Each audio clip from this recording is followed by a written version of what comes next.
Chairman, today's hearing examines a critically important issue in our broken immigration system, the treatment of undocumented young people who are brought to the U.S. as children. These are kids who've grown up in this country, have attended American high schools, and who often know no other country is home. This subcommittee last held a hearing about these dreamers in 2007 when 3 young women testified about their lives. One of the witnesses, Tam Tran, grew up in California, graduated from Santiago High School in Garden Grove, California, and from UCLA with a bachelor's degree in American Literature and Culture with honors.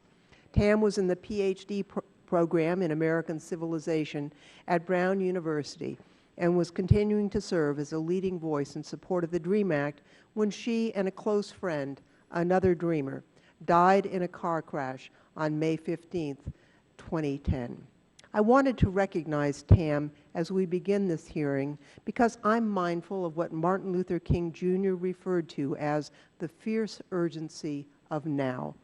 Right now, we have an historic opportunity to fix our broken immigration system, and it would be a national shame if we were unable to do that.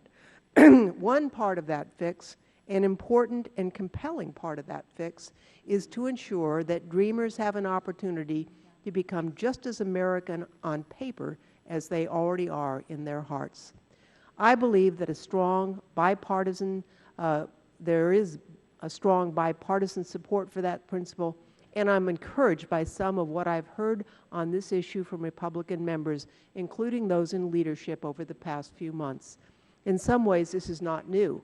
The DREAM Act was first introduced as bipartisan legislation in 2001 and has had bipartisan support ever since.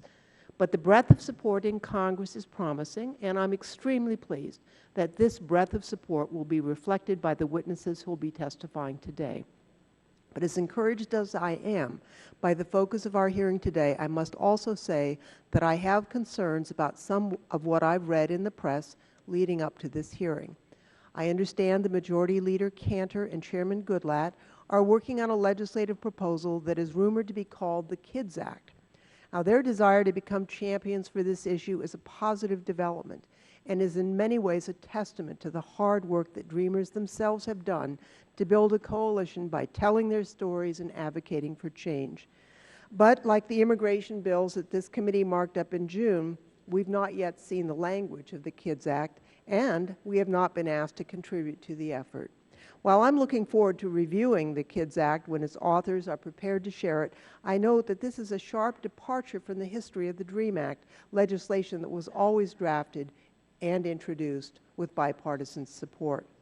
I'm even more concerned about reports that some Republican members may be working on legislation that would allow undocumented immigrants other than the dreamers to obtain some temporary lawful status, but without a specific path to legal permanent residency. I want to be clear, I recognize that this represents significant progress, and I welcome that. I believe it shows a growing appreciation that we cannot fix our broken immigration system without addressing the 11 million undocumented immigrants who are part of our businesses, our communities, and our families. But I believe it would be a grave mistake to allow millions of people to come out of the shadows, obtain lawful immigration status, only to leave them in a second-class status for the rest of their lives. As I said at the committee's very first hearing in this Congress, partial legalization is a dangerous path. We need only to look at France and Germany to see how unwise it is to create a permanent underclass. What makes America special is that people come here, they assimilate, they become fully American with all of the rights and responsibilities that citizenship bestows. The American people agree. In a recent Gallup poll, Americans were asked the following question: would you favor or oppose each of the following as part of legislation to address the issue of illegal immigration? They were then provided various components of top-to-bottom reform of our immigration laws: mandatory E-Verify, tightened border security, increased visas for skilled workers, and, quote, allowing illegal immigrants to become citizens.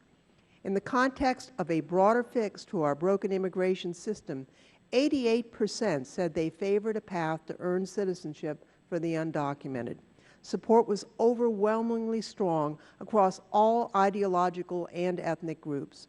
Among conservative, non-Hispanic white respondents, 83% favored a path to citizenship and only 17% opposed. We have an opportunity now to do something that will help strengthen America's economy, an opportunity to keep families together, and for everyone who believes in the rule of law, and I think all of us on the Judiciary Committee are in that camp, we have an opportunity to design an immigration system that promotes law-abiding behavior instead of our current one that actually depends upon law-breaking. This opportunity does not come often. I feel as though my entire time in Congress, 18+ years, has been spent looking for an opening to fix our broken immigration system once and for all. This is that time. The Senate passed a bipartisan immigration reform bill, and I'm doing everything I can to make sure the House is able to do the same. If we work together, I think we can make that happen, and I think our country will be better as a result. We know that our history as a country, America was formed by immigrants, and we will not serve our country well unless we ensure that our future also welcomes the immigrant that will help build a stronger America. And I thank you, Mr. Chairman, and yield back.